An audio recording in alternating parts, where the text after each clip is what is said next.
Hello and welcome to another live edition of Inside COP15 with me, Verity Cowper.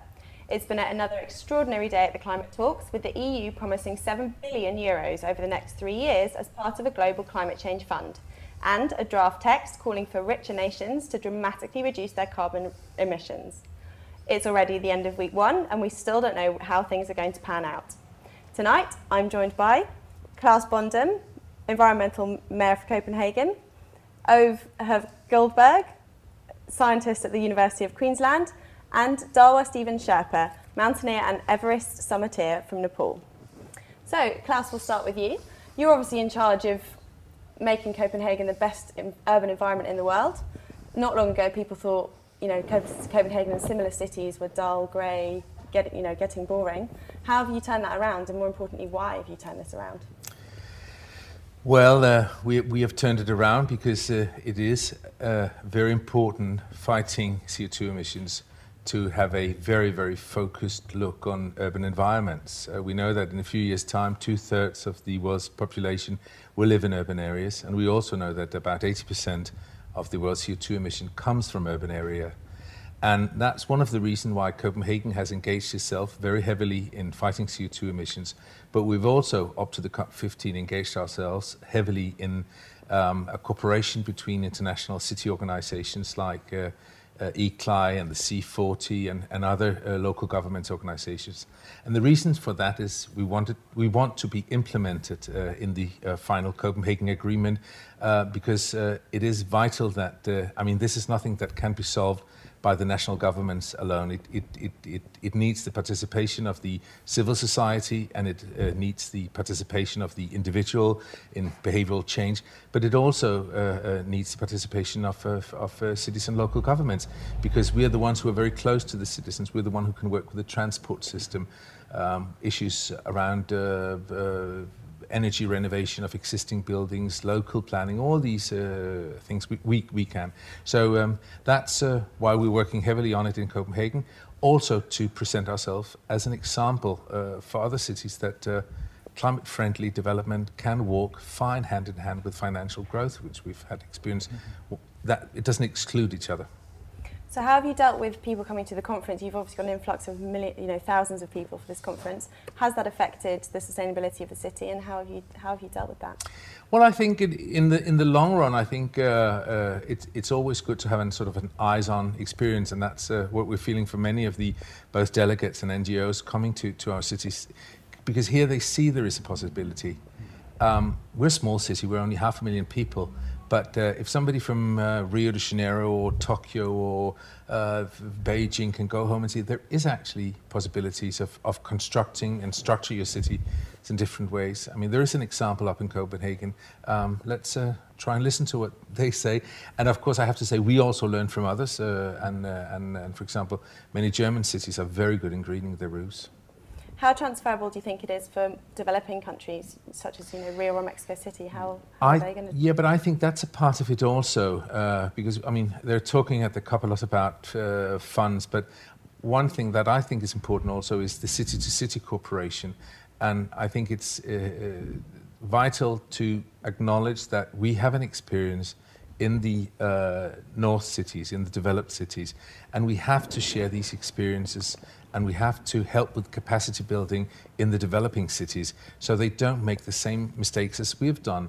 So if we can help these cities with making transport plan or the use of waste or other environmental initiatives, I think that's a part of our obligations as cities and urban regions. So, Ove, have you seen evidence of recycling in the Bella Centre? And absolutely. Is it accessible? I think it's one of these great examples where it's possible to green a city, and this is one of the oldest cities in the world.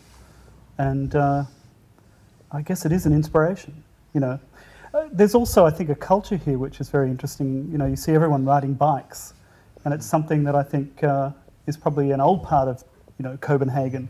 So it's not all new. It's really learning from the old ways and perhaps going back to some of those, attitudes. So you don't jump in your car to go and buy your groceries. You go on your bike with your, it's good for the heart and it's good for the planet. So you're a coral reef scientist, more specifically. We've actually got some footage of coral reefs to show the viewers now. So why are you here exactly? You know, how is coral reef climate change, how is it linked to the conference? Well, I'm here because I don't want coral reefs to be forgotten. You know, one thing that I think sometimes we, you know, the world is so vast and there are so many major changes happening, and one of those is to coral reefs. And of course, for many people that live in the northern latitudes, that may seem a long way away, but you know, really it's a major change, and it's going to affect perhaps 500 million people on the planet. So I guess I'm here to try and bring the science and make sure that you know, that voice is heard of those people that will be affected if we don't take the steps to you know, bend the curve and bring down emissions very rapidly. I guess for a lot of people, relating to coral reefs and how it's going to affect them is quite difficult. A tiger in the, you know, the jungle is more obvious to people affecting biodiversity, but how much biodiversity is there in coral reefs and why else are they important? Well, it's extraordinary, right? You know, if you look at the ocean, which is already, there are more species in the ocean than on land, 1 in every 4 lives on a coral reef. So this habitat is really the storehouse of biodiversity. The other extraordinary thing about coral reefs is that they only occupy 0.1% of the Earth's surface, yet they're you know, home to 25% of biodiversity, a million species. They support this 500 million people who depend on them for food and income. So they're really a very valuable part of our planet. Now, what we know at the moment is that if you warm up sea temperatures by 2 degrees and you increase carbon dioxide in the atmosphere beyond 450, you get to a point where coral reefs start to disappear, and they will disappear if we get to those conditions. And of course, all that magic, all that food and resources and so on are taken away. And then you have to ask, what do those people do? And I think this is the important point that we have to bring to remind the negotiators that it's not just a few bits and pieces, it's major changes to the planet. What are you hoping for out of these negotiations? What sort of change do you need to, or are we past the tipping point? Well, look, I don't think we're past the tipping point. I'm actually an optimist. I think we've got literally 10 years to turn it around, but that will take cuts in emissions that go to 30 to 40% by 2020, and you know, ultimately, you know, beyond 90% by 2050. If we don't do that, we are going to lose, you know, the glaciers in the Himalayas. We're going to lose water supply to major cities. We're going to lose coral reefs and so on. So I don't think to me, it's a no-brainer. I know it's a difficult policy question, but you couldn't have a more compelling reason to tackle it and solve it. So Dawa, at the top of the glaciers, which Ove just mentioned, what's the damage happening there? Well, basically, I myself, I climb in the Himalayas from Nepal, so it's not, you know, it's not, you don't have to be a scientist like Ove to see what's happening. Everywhere you look, the glaciers are melting. The ice is melting away right in front of our eyes. And in fact, it's not just melting away and disappearing. In some cases, they're also forming to be big lakes. And these lakes, from time to time, depending on the conditions, like, for example, if an avalanche hits that lake, or snowfall, or even something like an earthquake, they can burst out and they can wash everything out in the downstream valley. And this has happened twice already in the Khumbu region, which is where the Sherpas come from, which is where we come from. And this is not a theoretical threat for us. It's actually happened already. And right now, we are sitting in the Khumbu with another such lake, which is right above our heads. It's 2 kilometers long, it's 100 meters deep, and it's considered one of the more critically dangerous lakes in the Himalayas. So that's one thing, that we're living with the threat. You know, that's climate change personified, the threat. But it's not just that, it's also the fact that a lot of the villages also get water from the glaciers, water to drink.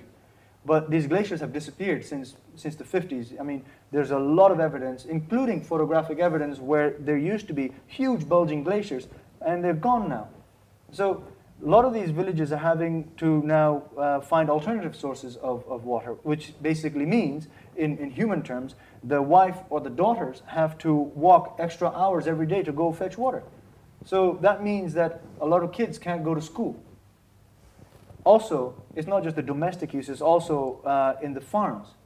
You see, if you don't have water, you can't plant anything.